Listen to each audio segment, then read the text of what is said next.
Hi guys, Celtic here, and welcome to a patch 9.3 map review of the updated map Murovanka. First off, I want to apologize for the recent lack of fresh content. I have been out of the country for 2 weeks, and real life has a firm grip on me at the moment. Unfortunately, this situation isn't going to change anytime soon, so I'll be struggling a little bit with releasing new videos as quickly as I would like. Right then, Murovanka was one of the last remaining maps that had not gotten the recent wargaming treatment that so many other maps have received. There has always been a pattern to the recent changes. First, remove choke points and provide alternate routes for flanking tanks. Second, remove covers such as bushes and trees, therefore reducing the effectiveness of camouflage. Third, reduce long-range lines of fire by adding undulations to the terrains. So is this more of the same, or did wargaming break with the recent pattern of changes? I tell you what, let's take a look and find out.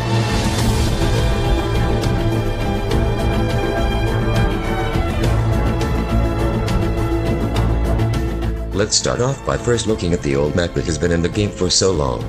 I want to point out two of the defining features, and we begin with a forest located on the eastern side of the map. This area has been the primary fighting ground for the TD. Both sides usually waited for the enemy to make the first move, and once an opponent got spotted, an entire barrage of cannons opened fire. And since it often led to the death of whomever got spotted, players usually played this area very carefully.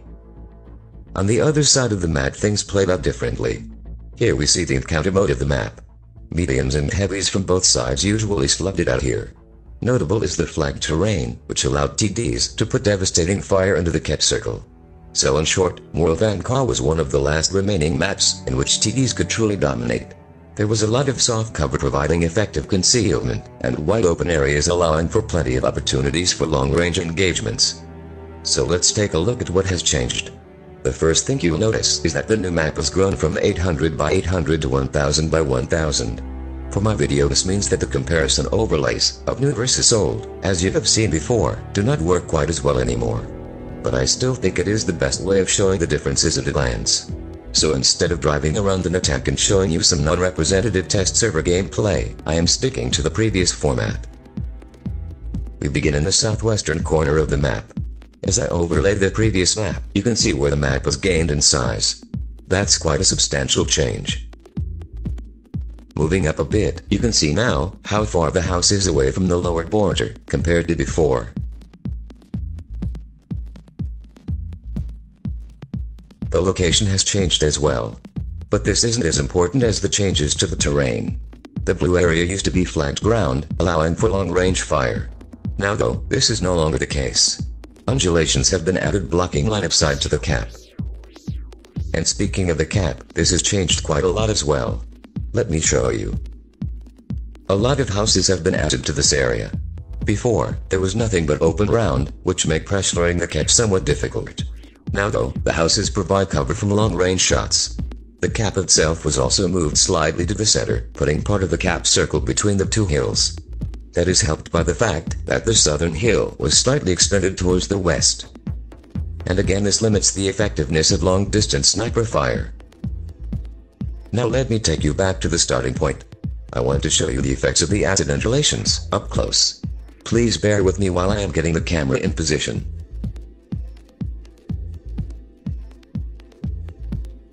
Alright, so here we are. Notice the position of the flag. And this is what it was like before. Huh. Can't see much, do you? That's because of all the trees that used to be here. Let me move forward, so we can take a look at the terrain. Flat. As flat as a pancake. And what is the flag? The flag is straight ahead. I think it's fair to say that this previous TD sniping spot is a lot less effective now. And that is an understatement.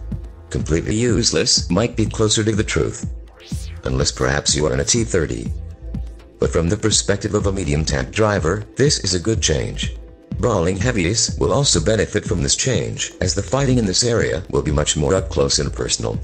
Tanks with good turret armor that have guns with good depression can take advantage of the undulations, and artillery has still clear shots into the cap, as the houses are to the side of it. Even light tanks, such as the new T-62 lightweight, can fight it out in this area. Next, a brief look at the northwestern corner of the map. In the past, this was a very important area for passive scouts. A good passive scout was able to swim the course of a battle by providing vision against the team attacking from the south. As you can see, this area used to be elevated, but now the elevation has been removed. Let's swing around to get a look from another angle. Definitely seems lower in the new map. It is a bit hard to see, but note that the area to the left used to be flat, but now it mirrors the southern side, with the added undulations. Okay, now let's move on to the little tower on the hill. The area looks pretty similar to the previous map, but maybe we can spot some differences. Wargaming seems to have removed some bushes and trees. That should reduce the camouflage value of tanks on this hill, making them easier to spot. In addition, I think they have removed a small ridge line that provided useful protection of the lower glaciers of some tanks. This area is certainly more exposed in the new map. In the northeastern corner, however, things are different. There is actually more concealment than before. Who would benefit from this? This is the area where artillery pieces usually set up camp. In the old map, the terrain was flat, and perhaps even slightly elevated. That means that artillery got spotted by approaching enemies relatively early. In the new map, this area is now lower than the surrounding terrain, and that will break line of sight to approaching tanks, and thus, increase the concealment. On the other hand, this also means that artillery in return cannot spot approaching light tanks as early as they used to, and when they see them, the light tanks will be right on top of them. So all things considered, is it better or worse for artillery? I'll let you be the judge. Now we are approaching the notorious Magic Forest. Right away we can see that the map is quite a bit larger. The Magic Forest was mostly flat with only minor undulations in the terrain. The tree density was so high that enemies were nearly invisible and only got spotted when they were literally crashing into your tech.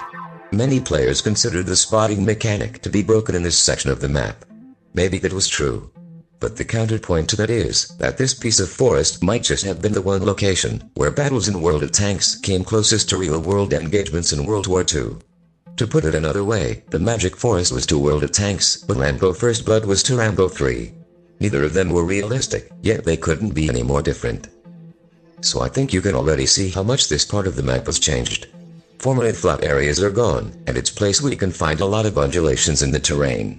Also note that there is now a small village on the left where previously was only a single house, and again many of the trees have been removed.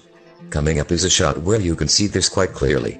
Wargaming's lumber mill has been doing overtime in recent months, and it seems that after this map revamp, the storage is full again. Good for them. After all, the winter is coming. Back to the 9.3 map. Just check out these little hills here. Not even tanks with great gun depression can use these effectively.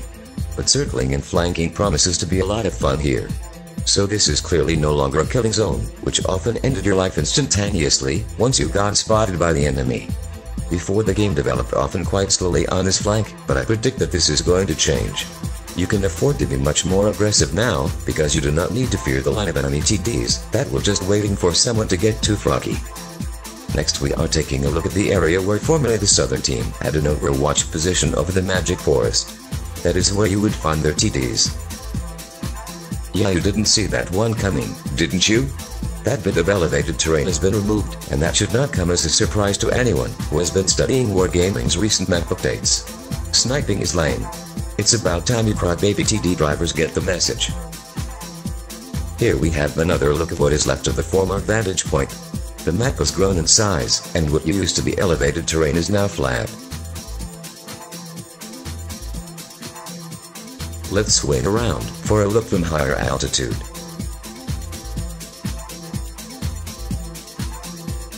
But the changes to the map do not end there. There are more subtle changes as well, for instance, the added undulations that we can also see here. Before we had a long-range line of sight, but now not so much. Let's go back to where we started, the southwestern corner of the map. I believe I have spotted what might just be a decent area for TDs that wasn't in the previous map. Let me show you. Pay attention to the tree line in the lower part of the screen. In the old map this was just wide open space without any cover. Now though there are trees, and that should make for a strong TD location.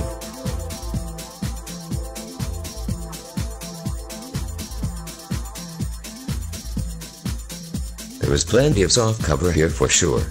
and while the engagement distance has been reduced, I still think that a TD can use this position, if only to get the first ambush shot off at the approaching enemy. And this might just be a T-30's wet dream. Undulations behind which to hide the HAL, a strong turret and a cannon with good depression to fire at the enemy. Similar tanks, such as the T-29 or T-32, can also be quite strong here. But then, if you have a heavy tank in this corner, that's usually a sign for the battle not going well. Right then. Before we have seen that the location for the artillery in the northeast was changed. The terrain was lowered. And in the southwest corner we see the same thing. I appreciate the symmetry applied by Wargaming. Let's take a final look into the center of the map. While largely unchanged, Wargaming has filled up the now larger area with some additional houses. That's pretty much the extent of it. So that's Murovanka in patch 9.3. In summary, I would say that the new map is better for heavies, and most of all mediums, and to an extent fighting light tanks. On the other hand, passive scouts and TDs will likely find this new iteration less suitable for them.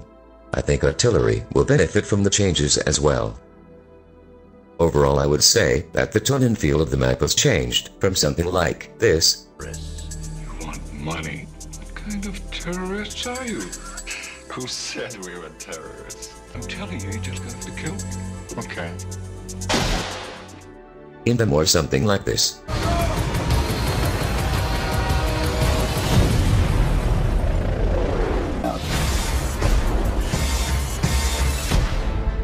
So guys, do you like the changes, or are you less thrilled?